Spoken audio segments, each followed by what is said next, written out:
एकटा बहुत सुंदर हनुमान जी के गीत लऽ कऽ उपस्थित भेल छी। मोहि लेलखिन राघव जी के मनमा, अंजनी के ललनमा। मोहि लेलखिन राघव जी के मनमा, अंजनी के ललनमा। बड़े बड़े काज केला, संजीवनी पहाड़ उठेला। बड़े बड़े काज केला, संजीवनी पहाड़ उठेला।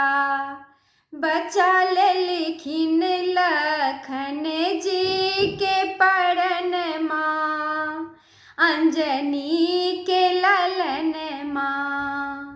मोहि लेलखिन राघव जी के मनमा, अंजनी के ललनमा। लंका विध्वंस केला, अक्षय के मारी गिरेला। सीता के देलनि धीरज बा, अंजनी के ललनमा। मोहि लेलखिन राघव जी के मनमा, अंजनी के ललनमा। लाल लंगोटा हिनका, हाथ में सोटा हिनका।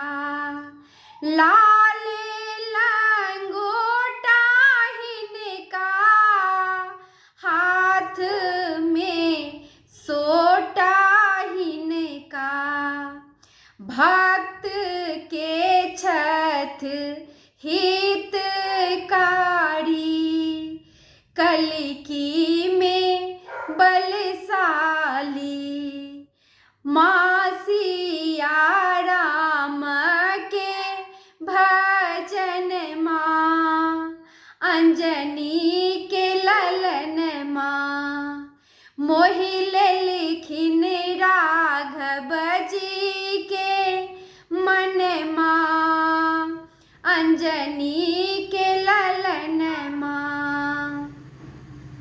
सुग्रीव के उपकार केला, तुलसीदास जी जग विख्यात भेला।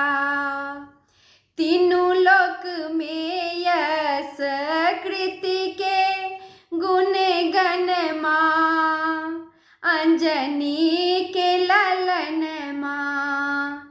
तीनू लोक में यश कृति के गुण गनमा, अंजनी के ललनमा।